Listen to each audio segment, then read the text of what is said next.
For today's video na Wave 125, so nice ko share sa inyo guys, no, isang lokal at saka original na clutch wheel ng kanyang motor. So ngayon guys, ang problema sa kanyang motor ay nagkaroon siya ng kadyot-kadyot, malalim ang kanyang clutch wheel. So shout out kay Bossing, salamat sa tiwala boss.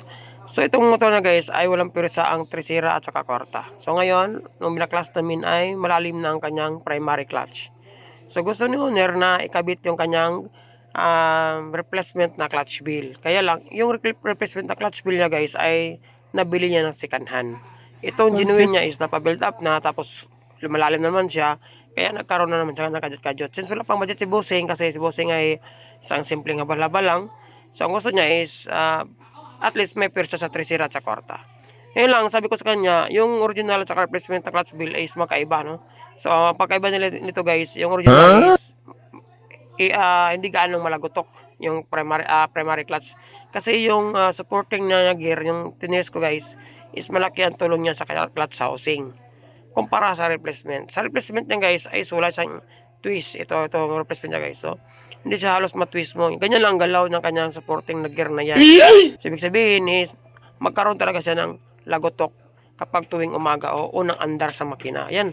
Dapat yan guys is matwist natin yan. Para yan parang nabibigay higpit sa ikot ng ating clutch housing.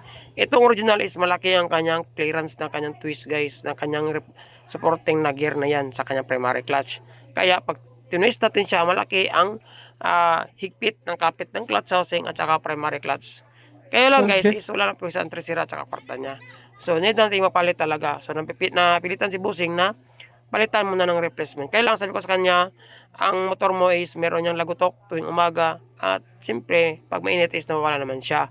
Pero kapag malakas talaga ang lagotok kahit mainit ang makina, ito ang problema, yung primary clutch niya. Kasi kadalasan kasi sa mga primary clutch guys na nabili natin, ito yung mga issue niya.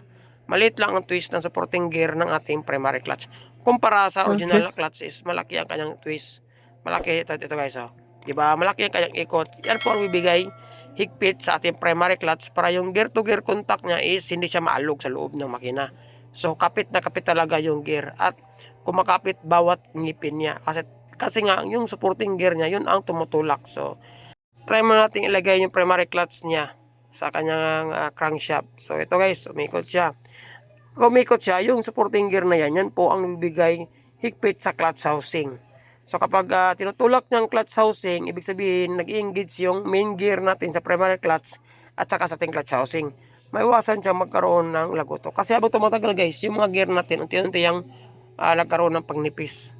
So yan po ang purpose niyan. Tinutulak niya ang gear ng ating clutch housing at primary gear para nagkaroon siya ng pagkapit. So sana naintindihan nyo guys ang pag-explain ko.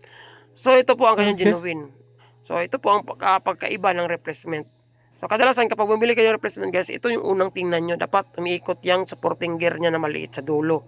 So ito guys, oh, yan. Dapat ganyan siya. Umiikot siya at matitwist natin siya ng malaki. Kasi yan po ang sumusuporta ng ating clutch housing. No? Siya po ang bibigay higpit para maiwasan natin magkaroon ng lagotok tuwing umaga. So ang anong andar to sa umaga guys, kapag malamig ang makina o hindi pa umiinit ay ganito. Tuk! Tuk, tuk, tuk, tuk, tuk. So kapag naka-experience kayo ng ganyan guys, kadalasan meron talaga yan sa Honda. Pero kapag replacement ang ginabit nyo is mas maingay talaga siya guys, times 2 ang ingay. So kailangan i-check nyo muna bago kayo bumili ng replacement, lalo na sa mga motor shop guys. Kung sa mga online naman, ay hindi tayo maiwasan na magkaroon talaga ng ganito. Kasi itong primary clutch na ito, sabi ng unang owner guys, nabili na siya online. So possible ito talaga ang problema, kaya hindi niya kinabit ng tuluyan. So alam nyo na guys kung ano ang problema kapag nakabit kayo ng replacement na clutch wheel. Maingat talaga yan. Kung wala naman ay napakabida guys kasi magandang replacement ang nabili nyo. Sana may tutunan kayo sa ginawa kong video ito at may kuha kayong ideya. Maraming salamat at siyempre see you sa next video. Right, God bless. Ayos.